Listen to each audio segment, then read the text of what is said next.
नमस्कार, खबर समय जगत में आपका स्वागत है। मैं हूं आपके साथ अंकिता और आइए अब खबरें देखते हैं विस्तार से। भोपाल पूर्व मुख्यमंत्री कमलनाथ ने प्रदेश कांग्रेस कार्यालय में मीडिया से चर्चा करते हुए किसानों के लिए 5 बड़े ऐलान किए। उन्होंने कहा कि कांग्रेस सरकार आने पर इन्हें लागू करेंगे। कमलनाथ ने कहा कि 5 आवर्स पावर तक की सिंचाई पंपों के बिजली बिल माफ किए जाएंगे। किसानों का बिजली का बकाया बिल माफ होगा। किसानों का पूरा कर्ज माफ किया जाएगा। इतना ही नहीं, आंदोलन के दौरान दर्ज केस भी वापस लिए जाएंगे। उन्होंने कहा कि बीजेपी सिर्फ ब्याज माफी की बात करती है, लेकिन कर्ज तो बना रहता है। उन्होंने कहा कि प्रदेश में किसानों की आय कम हुई है, किसान कर्जदार हो गए हैं, उनका कर्ज लगातार बढ़ता जा रहा है। यह नीति आयोग की रिपोर्ट में स्पष्ट सामने आया है। पूर्व मुख्यमंत्री ने कहा कि हमने इन सब पर अध्ययन कर तय किया है कि हम कृषि न्याय योजना लाएंगे। पिछली सरकार में हमने किसानों का कर्ज माफ करने की नीति बनाई थी। पहली किश्त में 27 लाख किसानों का कर्ज हमने माफ किया था। पूर्व मुख्यमंत्री ने प्रदेश सरकार पर निशाना साधते हुए कहा कि बीजेपी सरकार ने जो कर लिया है वह खर्च का हुआ है। हम सरकार में आकर इसकी जाँच करेंगे। हमें कर्ज का पूरा हिसाब चाहिए। उन्होंने कहा कि हम नर्मदा सेवा सेना बना रहे हैं। यह गैर राजनीतिक है। 28 इलाकों में जहां से नर्मदा गुजरती है वहां सदस्य बनाए जा रहे हैं। मुख्यमंत्री शिवराज सिंह चौहान ने इसके सदस्य बन सकते हैं, इसमें मुझे कोई ऐतराज नहीं है। अगर वह मान जाए कि नर्मदा में रेत का धंधा बंद हो जाएगा तो मैं शिवराज सिंह को भी इसका सदस्य बनाने के लिए आमंत्रित करता हूँ।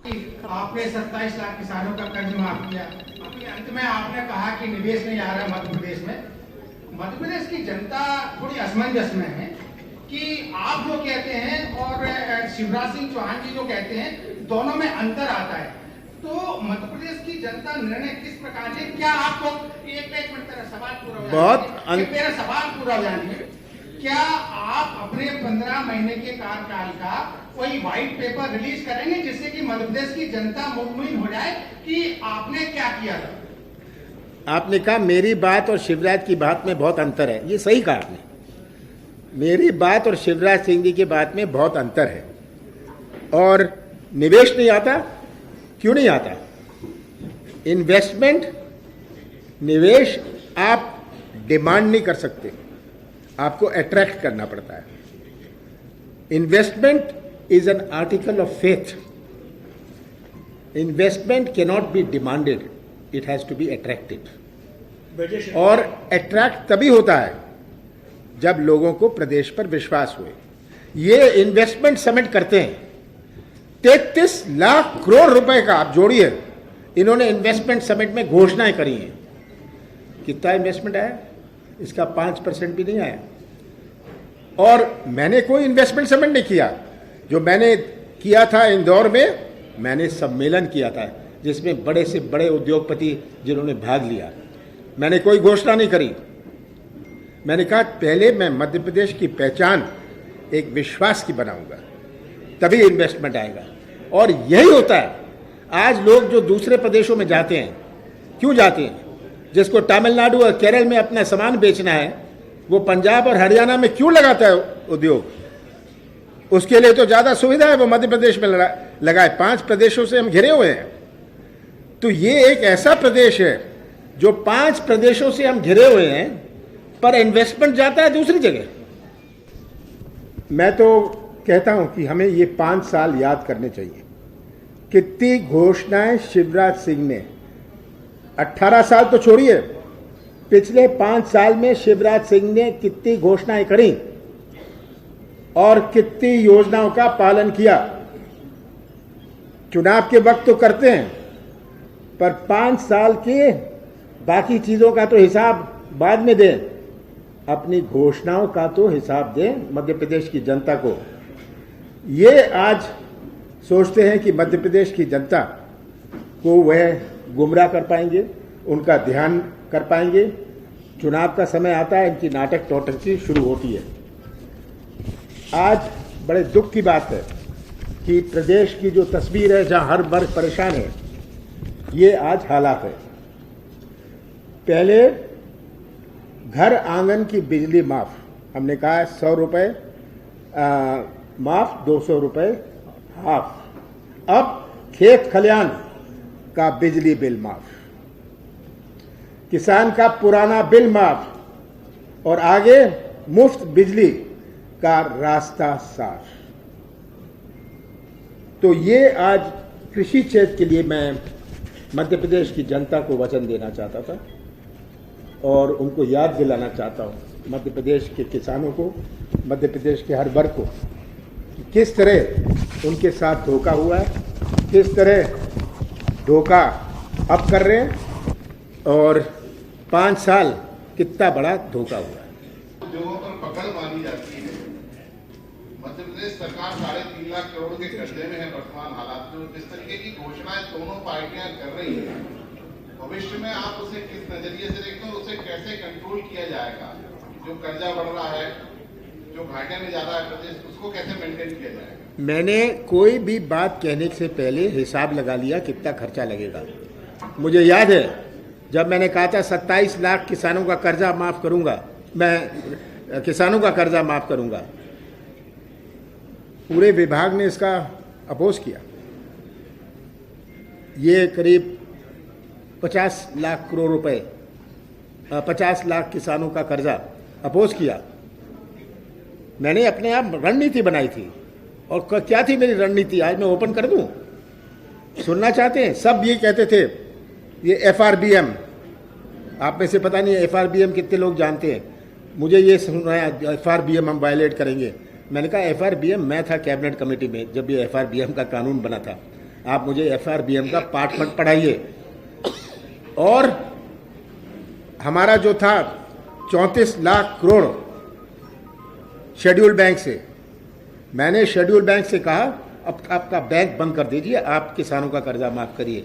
उन्होंने अपोज किया कि अरे इंडस्ट्री का, मैंने कहा इंटरनेट में आप 30, 40, 25% माफ करते हैं, किसानों का क्यों नहीं कर सकते? मैंने सब बैंकों से बात करी। अंत में मैं लंबी कहानी नहीं बताना चाहता, 50% उन्होंने किसानों का कर्जा माफ किया। जो मेरा 32,000 करोड़ था 16,000 करोड़ हो गया। इस तरह प्लानिंग करते हैं, इस तरह कैश फ्लो बनाते हैं।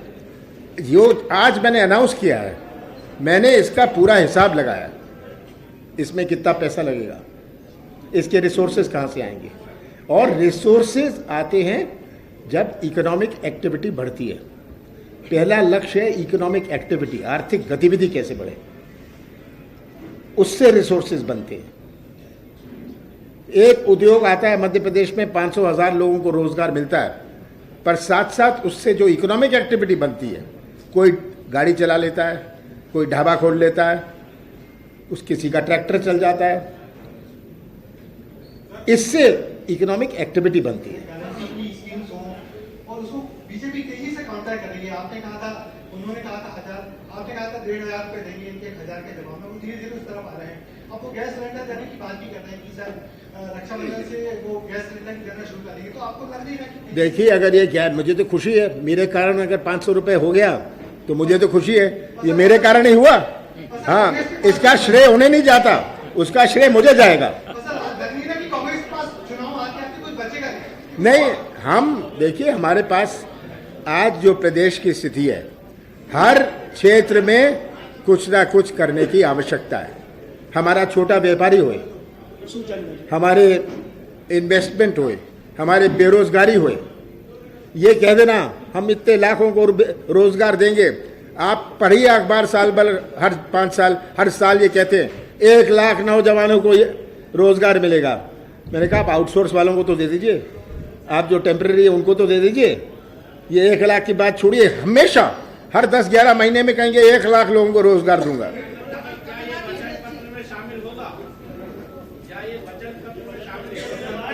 जब मैं बोल रहा हूं कि ये मेरा वचन है, तो वचन पत्र में तो शामिल हो ही गए। हाँ, बोलिए बोलिए, 1 मिनट, महिला बोले ना।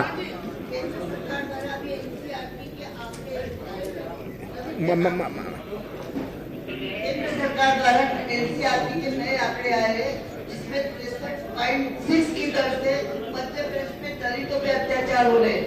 हिंदुस्तान भर में नंबर 1 है दलितों के अत्याचार में मध्य प्रदेश, जबकि उनके नेता ने भी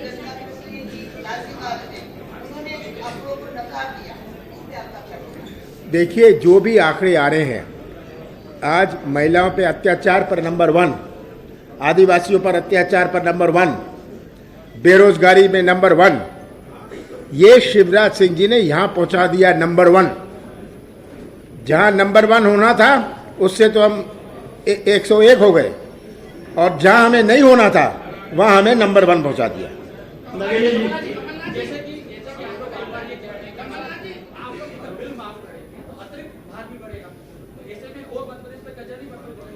इन्होंने अभी तक 3,30,00,000 करोड़ रुपए कर्जा लिया है।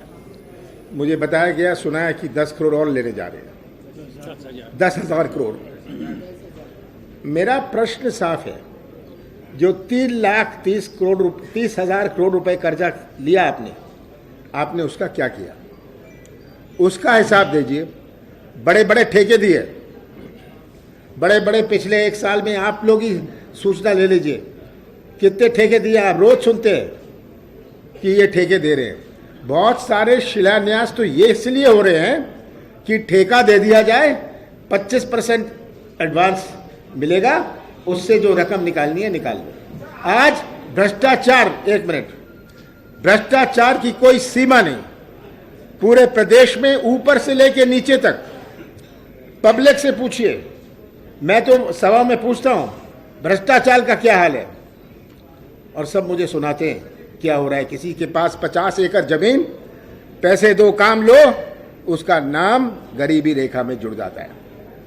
ये आज हालात है। ये तो जनता गवाह है भ्रष्टाचार की। जनता गवाह है, और जनता या तो उसकी विक्टिम है, भुगत रही है, या उसकी गवाह है। आज इतना भ्रष्टाचार आज क्यों नहीं यहां निवेश आ रहा? क्योंकि एक सिस्टम जो बना लिया है। एक तो होती है भ्रष्टाचार हो रहा है, एक है कि भ्रष्टाचार को एक व्यवस्था बना ली है, सिस्टमिक बना लिया है भ्रष्टाचार। किसके लिए?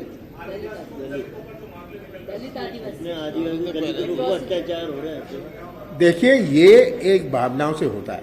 ये हमें याद रखनी है बात कि आज मध्य प्रदेश में हर जिले में आदिवासी अत्याचार हो रहा है। अत्याचार का ये मतलब नहीं कि उसको अटैक किया जा रहा है। उसके नाम पर फर्जी लोन, उसका पट्टा नहीं देना, उसके नाम पर जमीन खरीद लो। आदिवासियों का जितना शोषण हुआ है, मैं सोचता हूं इतिहास में कभी नहीं हुआ पिछले 5 साल में। कमलनाथ जी, हाँ,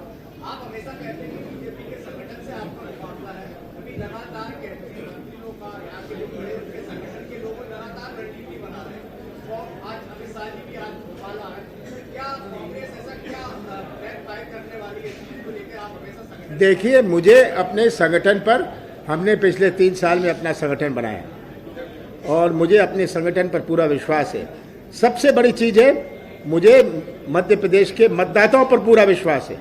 ये चुनाव किसी व्यक्ति का नहीं है, किसी पार्टी का नहीं है, किसी उम्मीदवार का नहीं है। ये चुनाव मध्य प्रदेश के भविष्य का है। और मुझे इसका विश्वास है कि मध्य प्रदेश का हर वर्ग मध्य प्रदेश के भविष्य को सुरक्षित रखेगा। अपने समापन के पहले एक और सूचना, नहीं अब और